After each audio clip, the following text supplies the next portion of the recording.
안녕하십니까? 네. 교회가 받을 수 있는 큰 복 중에 하나는 특히 우리 재림교회에서요. 교회가 받을 수 있는 큰 복 중에 하나는 좋은 담임 목사를 만나는 거죠. 네. 반대로 또 목사가 받을 수 있는 큰 복 중에 하나는 좋은 교회로 배정을 받는 겁니다. 네, 얼마 전에 합회 행정위원회를 직전에 저에게 귀례교회 예식담임 해줄 수 있겠냐 물었을 때 제가 한순간도 어림이 없이 예라고 대답했습니다. 저에게 복이라 생각했습니다. 네, 정말 지난 캠프리 때 침례받았던 아이들 그대로 잘 나오고 있고 표정이 더 밝아지고 있고, 네, 교인은 더 많아진 것 같고 분위기는 점점 더 좋아지는 것 같고 정말 복스러운 기회를 제가 얻게 됨을 하나님께 감사드립니다. 오늘은 우리가 함께 봉헌 예식을 하고자 합니다. 두 아이가 준비되어 있죠. 우리 봉헌을 위한 기도를 먼저 하고 말씀을 보도록 하겠습니다. 오늘은 보니 두 아이의 성씨가 같습니다. 네. 이윤아 성도님이 키우는 아이 예원이, 신예원, 혜원이와 신준호, 박진아 성도님 키우는 신하람. 네, 이 두 아이가 잠깐 앞으로 좀 나올 수 있을까요?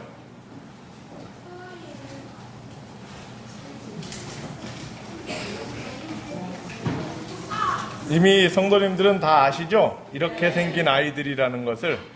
네. 이쪽에 오셔서 네. 돌아서 저쪽 보고 쓰셔요. 네. 네. 보기만 해도 흐뭇하시죠? 네. 우리가 교회 요람에 보면 이제 말로는 봉헌식이라고 써붙여놓고 교회 요람의 많은 내용은 부모를 정신 차리게 하는 내용입니다. 우리가 뭐 아시다시피 제가 이 순간에 아무리 엄청난 기도를 한들, 아무리 대단한 일을 한들 이 아이들이 뭘 알겠습니까? 그죠? 사실 중요한 것은 이 아이를 키우겠다고 지금 안고 있는 엄마, 그리고 돕고 있는 아빠, 네, 부모님들의 결심일 것입니다.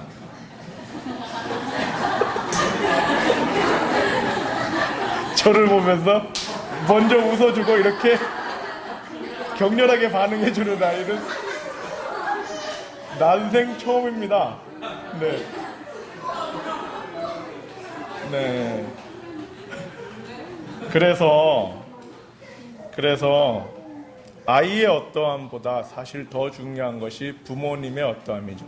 오늘 이 하람이는 아빠도 같이 오셨죠? 아빠 어디 계세요? 네, 아빠도 같이 오세요. 네.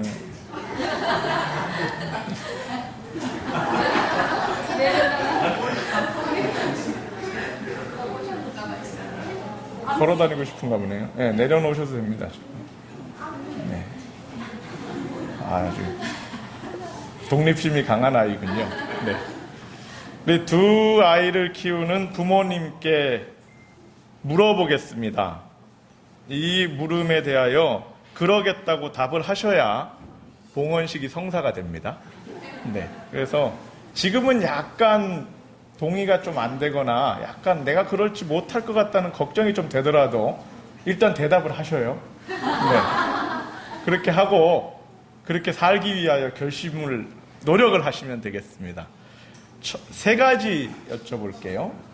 첫 번째는 지금 품 안에 있는 이 아이가 내 것이 아니라 하나님께서 잠시 맡기신 고귀한 한 인격체임을 인정하고 존중하겠습니까? 혜원이 엄마도 그렇게 하겠습니까? 네. 아무리 말도 못하고 걷지도 못하고 똥오줌도 못 가려도 멀쩡한 인격체입니다. 꼭 기억하셔야 합니다.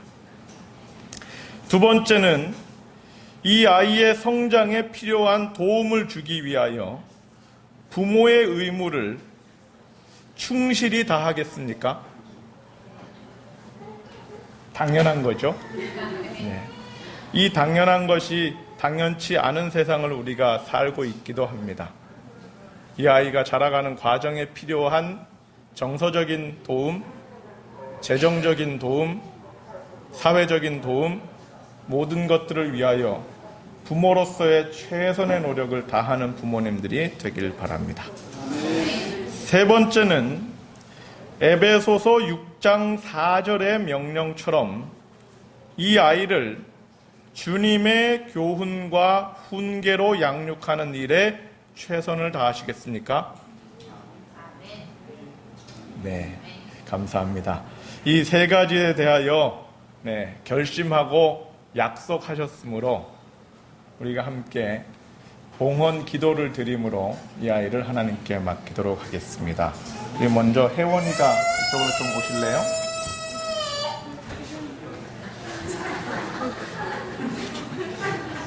네. 뭐라도 들고 있으면 좀 편할 것 같은 거 아니에요?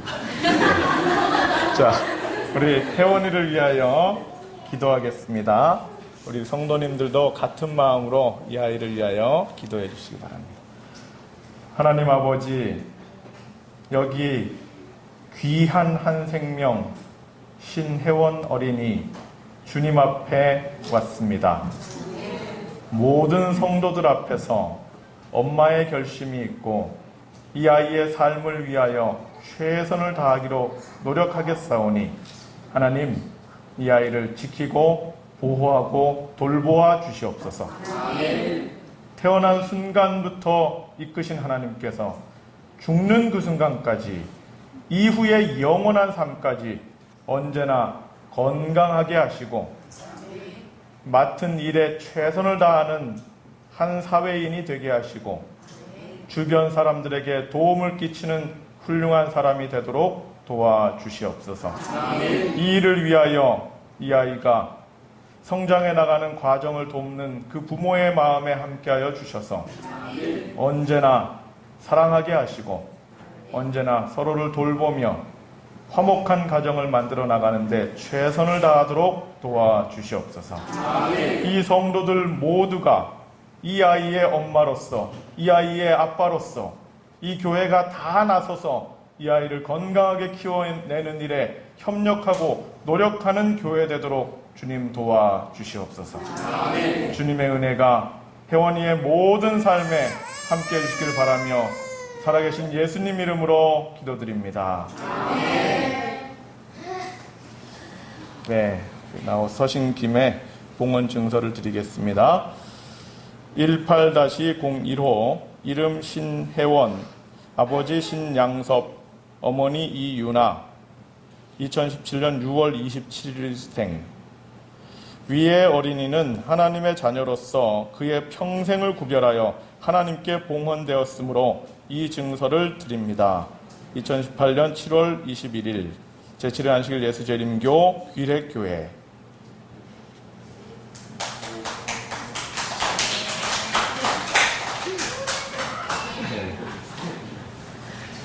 자, 이제 하람이도 이쪽으로 오세요.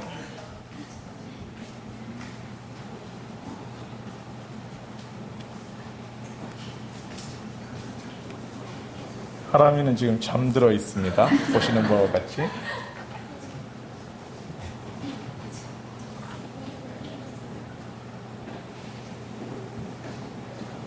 함께 기도하겠습니다.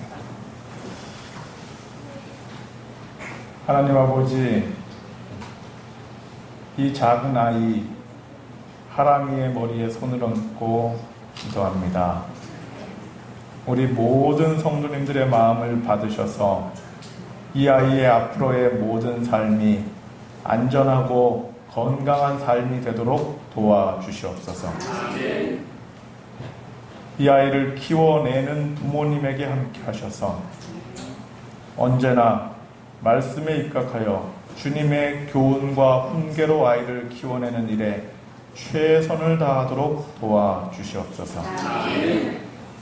하나님, 우리는 지금 이 아이가 이 다음에 어떻게 자라서 무슨 일을 할지 잘 모릅니다. 그러나 이 아이의 마음속에, 이 아이의 삶 속에 위대한 가능성을 심어 놓으신 우리 하나님의 놀라운 섭리를 통하여 이 아이를 키워내 주시고 하나님의 뜻대로 하나님의 사람으로 살도록 이끌어 주시옵소서. 사는 과정에 필요한 모든 것들을 채워주시는 하나님의 은혜를 경험하게 하시며 모든 것들로부터 지키시는 보호하시는 능력을 경험하며 모든 길을 이끄시는 인도자 하나님을 따라 사는 어린이 되도록 도와주시옵소서. 우리 모두의 마음을 다하여 이 아이를 위하여 기도드리며 주님 앞에 이 아이를 드림과 같이 이제 드려진 사람으로서 하나님의 뜻대로 살아가는 일에 최선을 다하는 가정이 되도록 도와주시옵소서. 주님의 은혜가 이 가정을 영원히 붙잡아 주길 바라며 예수님 이름으로 기도합니다.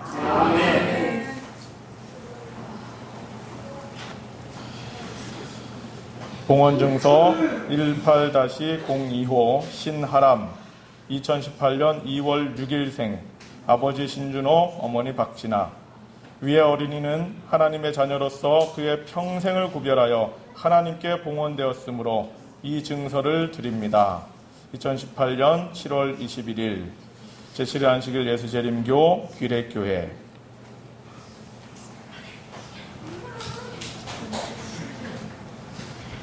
네, 우리가 이렇게 끝난 것이 아닙니다. 네, 두 엄마가 이 아이를 앞으로 무슨 생각으로 어떻게 키워낼지 잠깐의 결심을 이야기하도록 하겠습니다. 여러분이 다 모두 증인으로서 이 이야기를 들으시고 꼭 기억하셔서 혹시 이 부모님이 곁길로 갈 때 붙잡아 주시길 바랍니다. 네. 우리 하람이 엄마가 먼저 할까요? 네. 이 마이크에서. 네.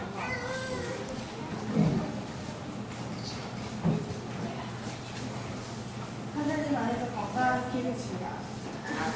네. 건강하게가 포인트입니까? 하나님 안에서가 포인트입니다. 네, 그렇죠. 네. 우리 이유라 선생님.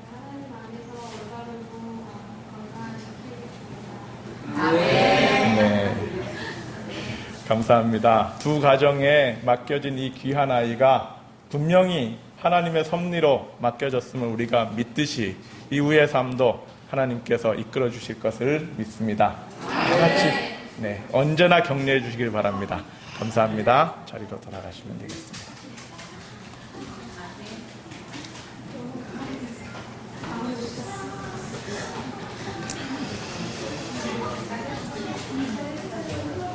자, 우리는 이제 하나님의 말씀을 좀 보도록 하겠습니다. 잠언 22장 6절에는 매우 유명한 구절이 있습니다. 그 구절의 핵심이었습니다. 마땅히 행할 길을 아이에게 가르치라. 그리하면 늙어도 그것을 떠나지 아니하리라.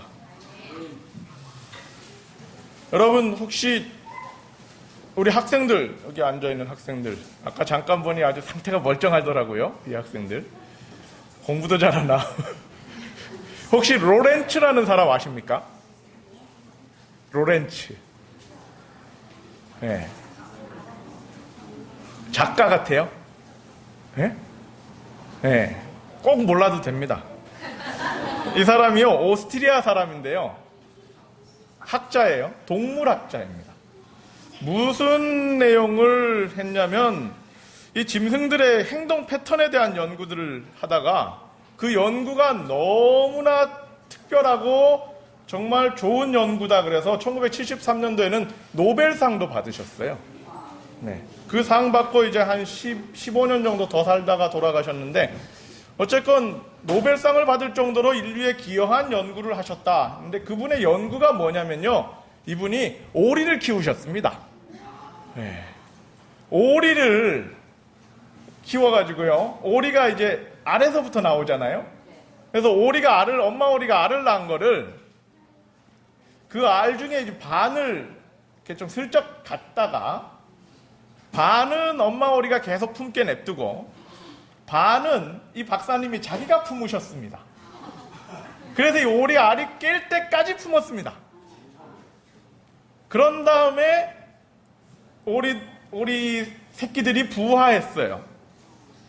그러고 보니까 부화하는 그 순간에 이제 내가 이 박사님이 품고 있었으니까 부화하는 그 순간에도 박사님이 데리고 있었던 거죠. 그러니까 이 새끼 오리들은 눈 뜨자마자 본 게 누구예요? 박사님. 네, 엄마 오리를 본 게 아니라 박사님을 본 거예요.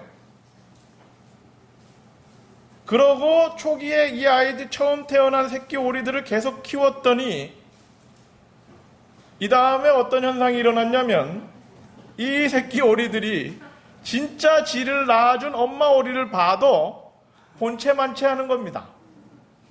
그리고 누구만 따라다니냐면 이 로렌츠 박사님만 따라다닙니다. 뒤를 졸졸졸졸 따라다닙니다. 어디를 가도 따라다닙니다.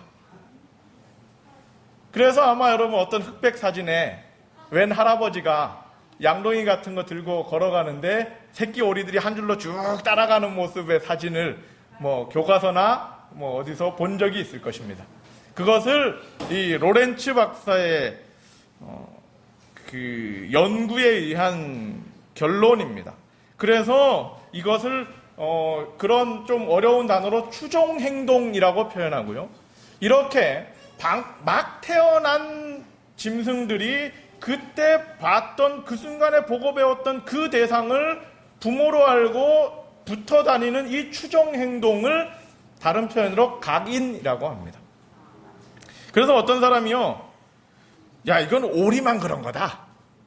오리만 좀 특별히 좀 멍청해서 지 엄마 못 알아보고 이 사람을 엄마인 줄 알고 쫓아다니는 거라. 그래서 이분이 다른 것들도 연구를 해봤어요. 그래서 기러기도 한번 해봤더니요, 심지어 기러기는 태어나서 처음에 눈 떴을 때 지나가는 보트를 봤거든요.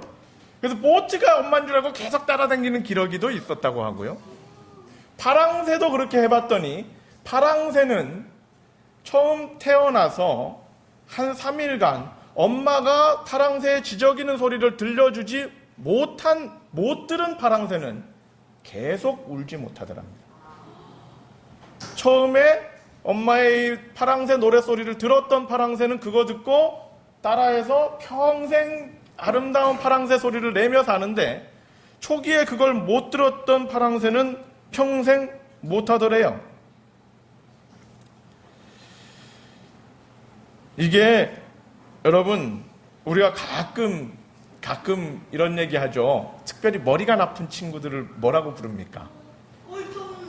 꼴통이라고도 하면서 또 가끔 뭐라고 해요? 예, 세대가리냐 이렇게 표현을 하기도 하죠. 그래서 우리가 좀 머리 나쁜 것을, 이 머리가 작은 조류를 좀 머리가 나쁜 것으로 생각을 하는데, 이 조류들이 머리가 나빠서 이러는 걸까요? 그래서 어떤 학자들이 이렇게 얘기했습니다. 이것은 타고난 천성이 아니라 이후에 있는 학습과 그 경험에 대해서 너무 무시하는 연구다라고 말했을 때, 이 로렌츠 박사의 설명은 이랬습니다. 초기에 있는 그 최초 학습이다. 이것도 최초 학습이고 최초 경험이다. 그래서 그 최초 학습과 최초 경험이 이 대상자에게는, 이 피교육자에게는 너무 강력하게 인지되기 때문에 그것이 평생의 삶에 영향을 미치는 것이다 라고 설명했습니다. 이것이 좀 더 합리적인 설명일 것입니다. 여러분, 이런 각인, 이런 추종 행동은 이렇게 새에게만 있는 게 아니고요, 짐승에게만 있는 게 아니고 사람에게도 있죠. 그죠? 여러분이 아마 이미 아실 거예요. 아주 신기한 녀석들 있잖아요. 산책을 시켜서 걸려보면 그 애한테 등짐을 지고 걸어라, 가르치지 않았는데 지 애비가 하는 거 똑같이 따라하는 녀석들이 있죠. 우리의 삶의 모습을 통해서는 결정적인 순간에 보고 배운 그것이 그의 삶에 결정적인 영향을 미칩니다. 그래서 이 로렌츠 박사의 설명은 뭐냐면, 이 짐승들, 특히 조류 같은 경우에 그 순간에 본 것을 나의 부모로 알고 나의 추종 행동의 대상으로 알고 따라가는 그 결정적인 시간이 부화된 후에 36시간 내에, 부화 후에 36시간 내에 지대한 관심과 영향력을 미친 존재를 그렇게 따라간다 하고, 더 결정적인 시간은 부화 후 13시간 후 16시간 사이, 그 3시간 사이에. 네. 우리 한번 해보세요. 여기 있는 친구, 주변에 새들 있잖아요. 부화 후 13시간 후에 내가 계속 많이 쳐다보고 있어 보세요. 그 시간을 결정적 시간, 크리티컬 타임 이렇게 해서 그 결정적인 시간에 누가 그 대상에게 영향력을 미치느냐에 따라서 그 대상이 보고 배우고 살아가는 모든 과정이 특별하다. 그것에 맞춰진다. 이것의 연구입니다. 이게 짐승만 이러는 게 아니라요. 사람도 연구가 필요한 겁니다. 그래서 사람이 자녀를 교육시키고 다음 세대를 키워낼 때 집중적으로 공부시키는 시간이 언제인 거예요? 어릴 때 시키는 겁니다. 그래서 다 큰 다음에 더 이상 안 하는 거예요. 해도 소용이 없는 게 좀 있나 봅니다. 성경에 보면 우리가 유명한 잘 아는 이야기 중에 어린 시절의 신앙교육 중에 가장 유명한 교육은 아마 예수님이 받았던 교육일 거예요. 누가복음 2장에 보면 특별한 한 사건이 나옵니다. 누가복음 2장 41절부터 52절까지 쭉 읽어보면 유명한 이야기가 나오죠. 예수님이 이제 어린 예수가 12살이 되었기에 이제 어느 정도 알아들을 수 있을 때가 됐다라고 판단이 돼서 그 어린 예수를 데리고 어디로 갑니까? 성전으로 갑니다. 언제? 아무 때나가 아니라 12살 뭐 할 때? 유월절 때. 12살 어린 예수의 12살 유월절 때 그 부모가 이 아이를 데리고 성전으로 갑니다. 유월절에 성전 가면 뭐 할까요? 네. 유월절에 성전 가면 거기서 그냥 뭐 맛있는 거 먹고 노는 게 아닙니다. 제사를 지냅니다. 그 제사가 결국 뭐 하는 겁니까? 제사가 뭐 하는 거예요? 제사의 디테일로 들어가면 뭘 합니까? 양을 잡아 죽여요. 양을 잡아 죽이고 피를 흘리고 가죽을 벗기고 살을 자릅니다. 그러니까 유월절은 한 주일 동안 그런 거 하는 거예요. 그래서 어떤 요세푸스라는 사학자의 기록에 보면요, 유월절이 되면 성전에서부터 양 피가 흘러나왔다. 그렇게 많이 잡아서. 그런데 이때 어린 예수를 데리고 갔던 겁니다. 데리고 갔다가 그냥 무사히 잘 데리고 온 게 아니라 여기에 한 에피소드가 나오죠. 네, 우리도 아마 아이를 키우면서 한 번씩 그런 서늘했던 경험들 있으시잖아요. 저도 가끔 그런 적이 있습니다. 더구나 이 천방지축 아들놈 내놈을 키우다 보니 가끔 얘가 와야 될 시간에 오지 않았는데 보낸 데서는 보냈다 하고, 그런데 한참 지났고, 그러면 어느 순간인가 막 온갖 상상이 들면서 속이 사들하잖아요. 그죠? 그래서 막 부랴부랴 찾아다니게 되면 애는 아주 천연덕스럽게 친구 집에 따라갔다 왔어요. 그러면 애는 아주 천연덕스럽지만 보고 있는 부모는 어떻게 해요? 속에 열불이 나서 그냥 등짝을 날리게 되죠. 이 장면에서 12살 어린 예수를 당시 예루살렘이라는 대도시로 데리고 가서 큰 정신없는 축제 같은 사람들 많이 모이는 6월절에 어린 예수를 데리고 갔다가 돌아오는 길에 예수를 잃어버립니다. 그죠? 그 어린아이를 잃어버렸어요. 잃어버린 다음에 바로 잃어버렸구나 깨달은 게 아니에요. 알고 보니 하루 지난 다음에 알았어요. 그래서 잃어버린 채로 하루를 그냥 간 겁니다. 그리고 하루 저녁이 돼서야 여보 예수는, 그러니까 또 다른 반대 여보가 아니 여보 당신이 데리고 있는 거 아닙니까? 없네. 그때 깨닫게 된 거죠. 그렇게 돼서 아이고 어떡하냐 찾아야겠다 해서 다시 돌아가면서 물어 12살짜리 어린애 저 닮은 애 못 봤어요. 그렇게 물어 가다가 가고 갔는데 아무래도 못 찾아서 며칠이나 걸렸어요? 3일이나 걸렸습니다. 그래서 우리가 뭘 알 수 있겠습니까? 애 잃어버리는 데는 하루면 잃어버리지만 찾는 데는 3배가 걸린다. 여러분의 자녀들 신앙 안에서 지키는 일에 최선의 노력을 다하십시오. 되찾는 데는요 되게 오래 걸립니다. 절대로 부모님들이 때 되면 철들어서 알아서 신앙하겠지 생각하시면 택도 없습니다. 그냥 이 아이들이 교회에 와서 앉아있는 것만으로 그냥 만족하고 계시면 속으로 뭔 생각하는지 하나도 모르고 그냥 와서 앉아있기만 하면 괜찮은 교인이구나라고 생각하고 냅두기만 해서는 절대 안 됩니다. 한국의 사람들은요, 하루에 8시간씩 생애 전반기에 앉아서 듣는 척한 연습을요, 12년간 한 사람들입니다. 학교에서. 그래서 다 듣는 척 하는데 도사들입니다. 그리고 특히 교인들은 또 뭡니까? 일반 사람들은 학교 졸업하면 더 이상 앉아서 듣는 척하는 훈련이 끝났죠.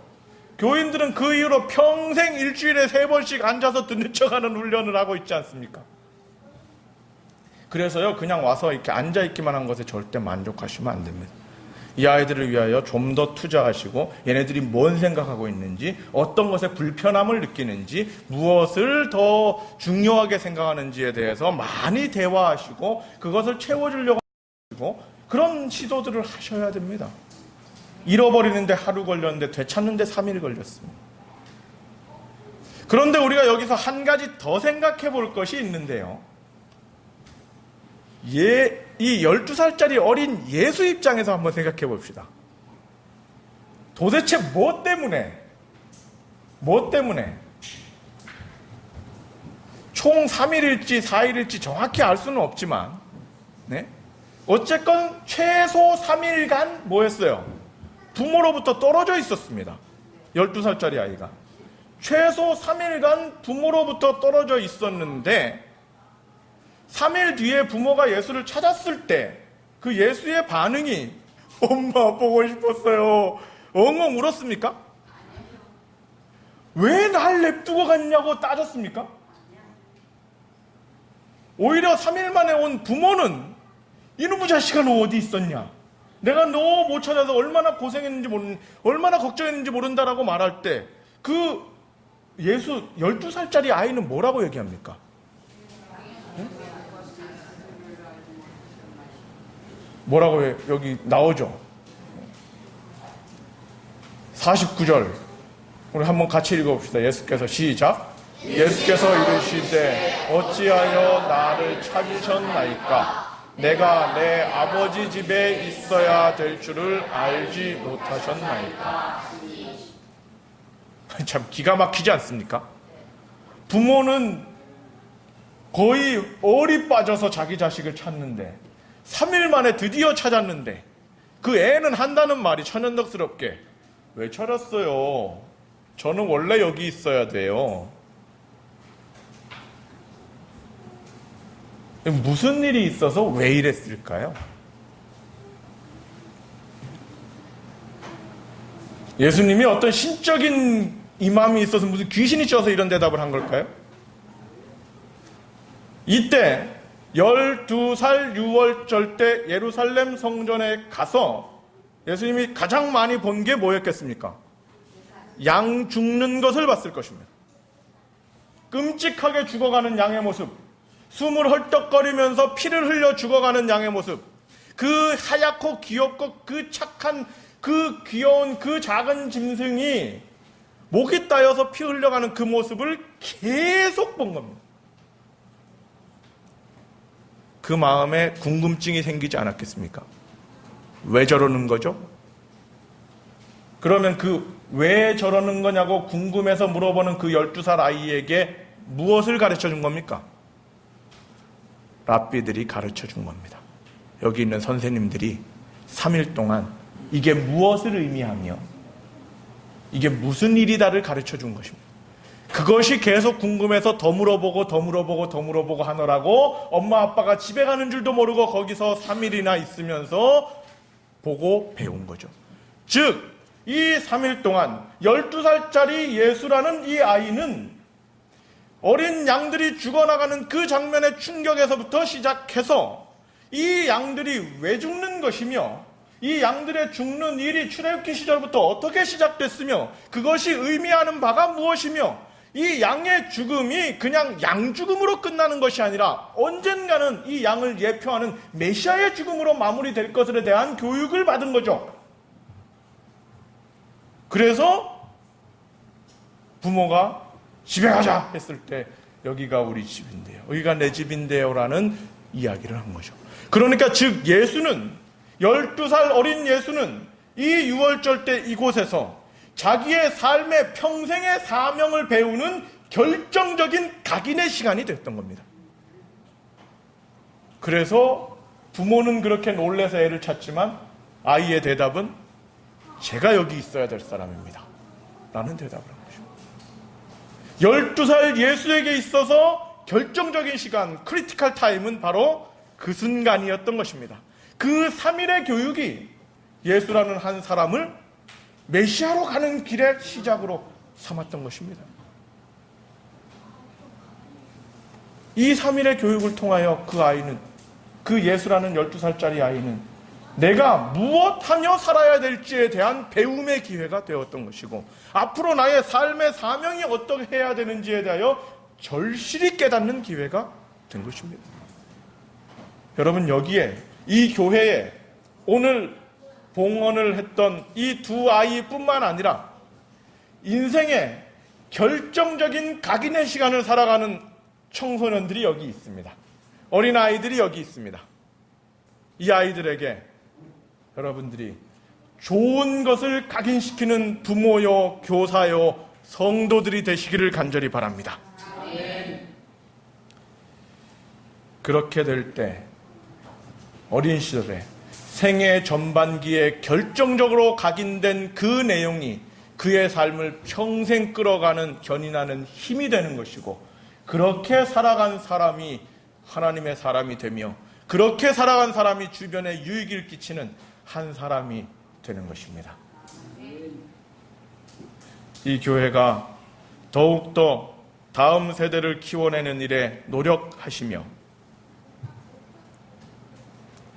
이 누가복음 2장의 이 이야기를 보면서 우리가 생각하는 바와 같이 잃어버리지 않기 위하여 노력하며, 그렇게 잃어버리지 않는 것뿐만 아니라 그 아이들에게 예수 믿으며 사는 삶에 대한 분명한 각인을 위하여 노력하는 이 교회가 되기를 간절히 바랍니다.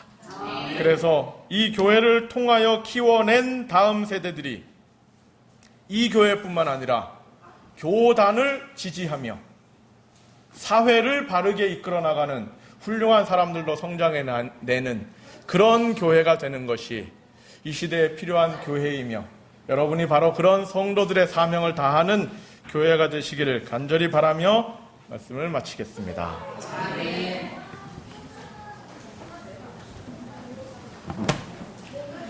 감사합니다.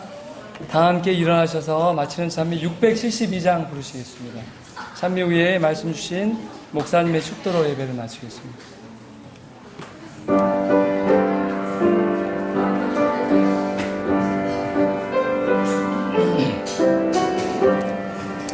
내가 나이 어릴 때에 매일 주를 배우고 구주 예수 따라가며 좁은 길로 가겠네.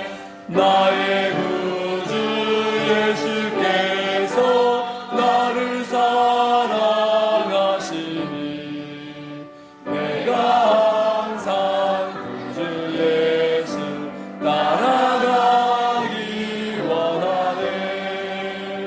내가 나이 어릴 때에 주께 마음을 바치고 주님 명령하는 대로 항상 따라가겠네. 나의 구주 예수께서 나를 사랑하시니 내가 따라가기 원하네. 사랑 많은 예수께서 항상 나를 부르니 비록 나이 어리어도 주를 믿고 살겠네.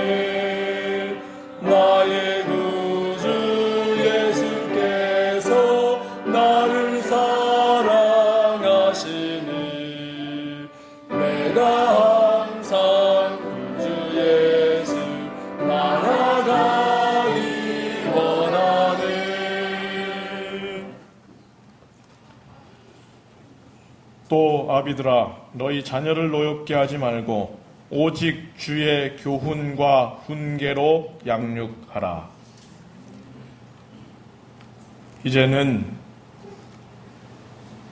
우리에게 주어진 다음 세대들을 오직 주의 교훈과 훈계로 양육하기 위하여 결심하고 헌신하는 이 교회 위에 아버지 하나님의 돌보심과 예수 그리스도의 사랑과 성령 하나님의 연합케 하시는 은혜가 영원히 함께 하기를 주님의 이름으로 축원합니다. 아멘.